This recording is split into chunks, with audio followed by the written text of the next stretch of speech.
we're the three nerds, and we're going to be looking at the Harry Potter books 1 to 4, which is right way around. It's fine, just keep going, keep going. Right, okay. Right. Do you want to... Keep going, yeah. Right, okay. So these books are about the Harry Potter who thinks he's just like any other boy until he finds out he's a wizard. And so it is just the first 4 years at the Wizarding School of Hogwarts.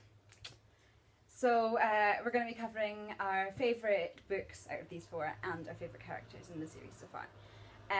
So my favourite book, I think, has to be the second one, The Chamber of Secrets, because of mainly of the foreshadowing. Looking back, it's kind of a more interesting read than reading it the first time, because you begin to see the kind of development of characters. Because the storyline's set, the characters begin to develop a bit more than in the first one. And stuff like the Horcruxes are hinted at really early on, but not developed on. So that makes it quite interesting, because you're kind of seeing it from the author's point of view as well as from the characters. I think my favourite scene, Lockhart and losing his memory has to be. It's brilliant. It's hilarious. It's so funny. It's one of the things you probably shouldn't laugh at, but it's actually quite funny. But you feel like at the end he kind of got his comeuppance. Yeah, exactly. For what he did. It was almost like he was never a bad person. Yeah. But he was still one of those people that you justice. wanted something to happen to. Yeah. Mm-hmm.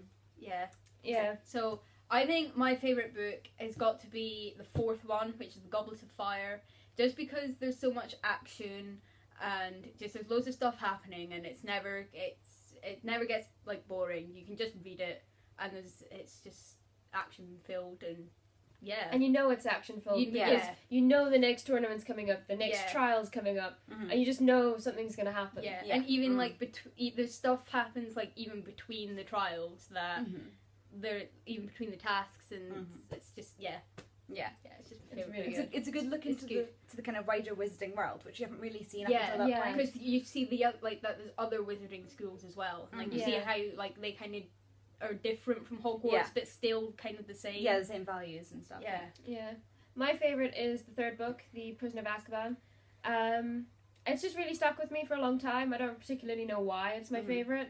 It's just always been, and I think it's probably because I believe it's when the books start to get a bit darker, when Harry starts to believe that he can't trust people and finding who he really can trust, and you kind of get exposed to different creatures as well with the werewolves and stuff, which they make a reoccurring theme. But they still come across as really interesting especially when you're first introduced to them. Yeah, it's kind of like this is the fluffy side of the world in the first 2 books, and now you begin to see the more adult It's a bit more cushy and young and naive to start with, and then the 3rd one is you really feel like they've grown up. Because they're now like, I'll lay my life down for yours and all the rest of this, and you start to realise just how good of friends they are. But I will also admit the first one is very good. I do. Philosopher's Stone is very good. Those were kind of left out. It's always been really difficult for me to pick it is really hard to pick. But I mean the first one is brilliant as well. To start it off as it's an incredible book to start an incredible series. It's a great way to start off the Wizarding world. So right. So next character? Favorite character. Yes. What do you think? Oh, mine. I'd probably say Hermione, but I identify quite a lot with her as well. I do kind of feel like I'm an insufferable know-it-all a lot of the time. Well, I wasn't going to say that, but I am. Okay. I'm kind of one of those insufferable, nerdy, know-it-all people. Yeah. And I think it's incredible to have a really strong female character. And for a lot of kids have grown up with these characters. And they're so used to seeing men being the main characters and women falling for them and draping themselves over them, and it's really nice to have Hermione just being like, no, Draco, I'm going to punch you in the nose for what you just said. You know, it's nice to have a strong, really smart, not gullible and ditzy character. Hermione is just so strong, and so is Ginny as well. Hermione kind of shows that it's okay to be smart. Because she shows just how valuable it is to be smart. And like people act dumb thinking it's cool, but it's not. Hermione shows that smart is cool too. And loads of kids have grown up with it, and I kind of feel like she shaped the character I ended up being. Because I think if I'd grown up not having read the Harry Potter books and not getting into it, I wouldn't have had that strong character to let me know it's completely alright to be an insufferable know-it-all. Yeah. And it's nice as well to see a girl character who's clever but not annoying. Yeah. Because I think that's often made. Yeah. Like, you don't often get clever characters that are actually kind of nice before she becomes friends with Harry and Ron, she is really annoying. She is annoying, but when she becomes friends, That's it's why none of fine. us chose the first book. Yes. We're so Yeah. die-hard feminists that we can't choose the first book because Hermione's annoying. Because Hermione's annoying in the first book, but she really is. She is one of those good, incredible though. characters. Yeah, she is. What about yours?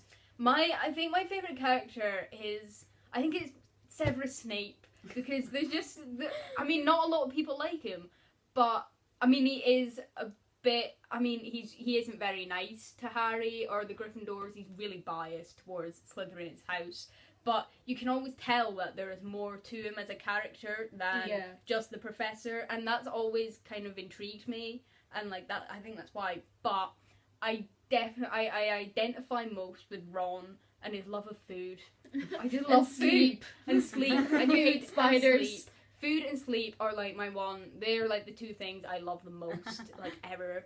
And he hates spiders, and so do I. Like, you can have like the tiniest spiders ever, and I have to get my mom to get rid of it for me. I hate spiders so much. I don't see why are they here? Like, who needs them? To kill flies. Let's 'Cause just otherwise replace you them with hate flies. butterflies. Yeah, but I can kill flies.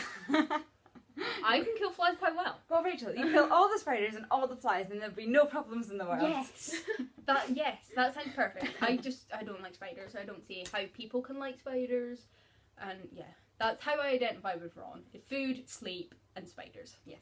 Okay. And yourself? Well, I have to say, I do like McGonagall. We were talking about this earlier, and they reckon that I'm most like McGonagall. And I think it's one of these characters that sits at the background and doesn't get a lot of, like Snape, doesn't get a lot of kind of attention. Or what's the word, when you like someone? I don't know. Likability maybe? Yeah, and we'll go with that. But she's always there, and she's always really supportive of Harry, even when she doesn't she's need very to be. motherly towards She him. is. And you're very motherly to a lot of people. Oh, thank You're you. like that person that if something happens, you don't go, Mom! You go, Caitlin! I need you! Help me! Yeah. So, yeah. Put that out on the World Wide Web, we'll have people phoning in. Yeah. Caitlin's helpline. Make a fortune. Yeah. No, I do. But I like. McGonagall is wonderful. I like McGonagall. I think she is always there. Mhm. For like, Yeah. if Harry ever needs it, he could go to McGonagall. Yeah. I think it's when she takes them seriously. I think, Yes. and she knows that. Yeah. Like, even like in the first book when he goes to her about the Philosopher's Stone, Yeah. he shouldn't know about it. McGonagall but McGonagall still accepts that he does need help. Yeah. I think my favourite scene isn't actually in That these. sounds a bit weird. in- He's got mental problems. I know. But he needs help about the stone. Yeah. no, he doesn't have mental problems. But I don't know him. yeah, no. But in my favourite scene with McGonagall, which kind of Spencer, which isn't actually in these 4 books, is when he goes to her with his detention from Umbridge in the 5th book, and she's like, have a ginger newt. Yeah. And you're like, that. And she's like, no. She goes, have a ginger newt. I know. And he's like, no, really, have a biscuit. You've got to have a biscuit. And he like takes half of them with them or something, doesn't he? Yeah, she is. I do like Yeah. So Brilliant. So that's that. To conclude, they're brilliantly written books. yeah. Yes. JK cannot do anything wrong in our minds. No. She's just She's absolutely fantastic. talented. She's brilliant, and it's lovely to see a female writer. Yes. Like, there's not nearly enough of them that get enough credit. Mhm. So, And yeah. I also feel very sorry for those 12 publishers that turned down the first Harry Yes. Potter book. That was possibly the biggest mistakes of their lives. Yes. That would have been awful. And I bet they are kicking themselves right now. Probably. I mean, some of them probably made it big with other books, but I bet they still wish they had accepted Harry Yeah, Potter. there's never quite going to be another Harry Potter. No. It's gone through with a generation, you know? Yeah. Like, a Yeah. whole generation has been brought up on Harry Potter, and I think it's helped shape a generation. Because they're such definitely. incredibly written books. Yeah. If you're going to read any series, even if you don't like series, this Try is a this. series to read. Try this. Because this it's series. just, it's classic. It's Yeah, timeless. it's fantastic. It's brilliant. It's got that Tolkien feel to it with the magic, Yeah. but it's still got that 21st century feel to Yeah. it. Mm-hmm. It's so- magic. Quite literally. Yes, turn it Quite over, turn literally. it over. It's magic. But yeah, that's us. So subscribe, like, comment. I don't know if we told them our names. Should we tell them our names? Yes. Oh yeah. I'm Caitlin. I'm Rachel. I'm Jade. There we go. Yeah. Yeah, we're the three nerds, and we'll put our links down to Twitter and we'll put that in the bio. We'll put that down below. And yeah, look at our other videos as well once we've got some more up. Yeah, we'll see you soon. Hopefully, we'll see you. Hopefully, Hopefully, if you like yeah. it, hopefully we'll see you soon. Hopefully we haven't babbled our way through this. Oh, I know. Might have. Right. Anyway, But thank you. yeah, thanks for viewing. Yeah. Bye. And we'll see you around. Bye. Later, play Bum for a Lala immediately.